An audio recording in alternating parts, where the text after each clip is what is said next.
Iya. Bismillahirrahmanirrahim. Assalamualaikum warahmatullahi wabarakatuh. Perkenalkan, nama saya Arisna Manisha Putri dengan NIM 240106138. Jadi berdirinya saya di sini, saya akan mempresentasikan hasil kerja saya yang berjudul HAM pada penanganan pasien perbedaan gender.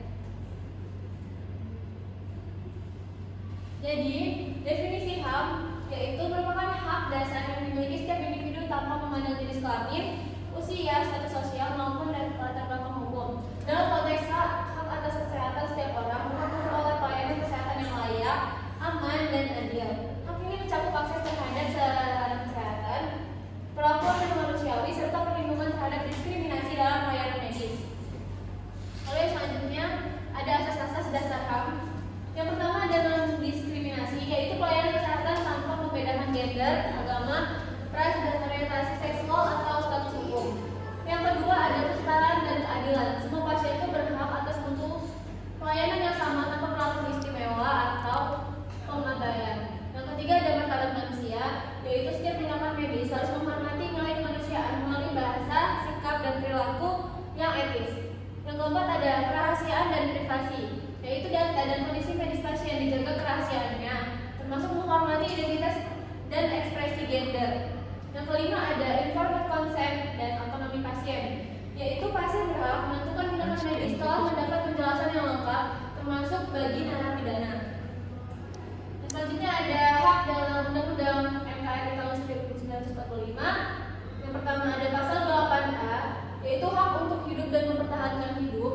Pasal 28B ayat 1, yaitu hak atas pengakuan, jaminan, perlindungan, dan kepastian hukum yang adil. Lalu selanjutnya ada pasal 28H ayat 1, yaitu hak untuk memperoleh pelayanan kesehatan dan lingkungan yang baik. Lalu selanjutnya ada pasal 8I ayat 2, yaitu hak bebas dari diskriminasi dan berhak atas perlindungan dari diskriminasi. Yang selanjutnya ada HAM pada perbedaan gender. Yang pertama itu ada gender atau jenis kelamin biologis. Jenis kelamin atau seks, yaitu faktor biologis, anatomi, kromosom, dan hormon. Lalu yang kedua itu ada gender, konstruksi sosial, yaitu peran dan identitas di masyarakat. Dalam pre-anestesi, tenaga kesehatan itu harus memahami perbedaan ini agar pelayanan sesuai kebutuhan medis, bukan penampilan. Lalu yang kedua ada hak kesetaraan layanan kesehatan, yaitu semua individu berhak atas pelayanan yang setara dan bermartabat tanpa diskriminasi gender atau hak. Penata anestesi wajib menghormati identitas dan privasi pasien. Yang kedua menggunakan nama atau pronoun sesuai identitas. Lalu menyesuaikan dosis bila pasien menjalani terapi hormon.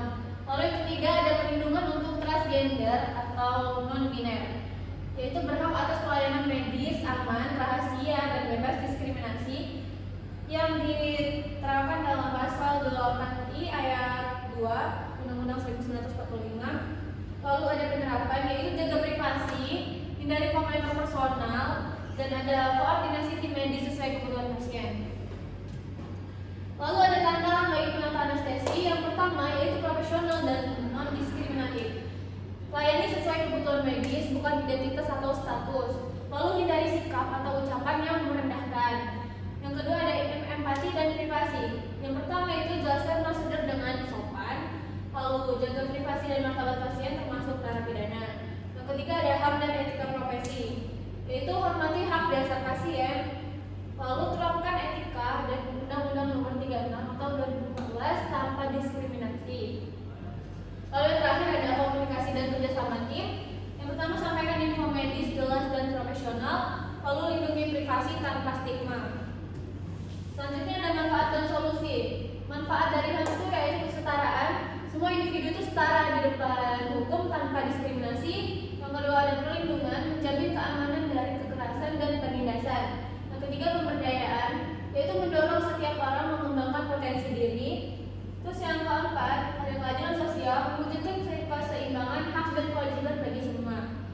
Lalu ada solusi penguatan dari HAM, pendidikan HAM, menanamkan kesadaran sejak dini. Lalu penegakan hukum yaitu tegas dan adil tanpa pandang bulu. Lalu yang ketiga kampanye publik, yaitu menumbuhkan kepedulian terhadap isu HAM. Lalu yang keempat ada pemberdayaan sosial, ekonomi, mengurangi kesenjangan dan kemiskinan. Lalu yang kelima ada kebijakan afirmasi, yaitu dukungan bagi kelompok rentan.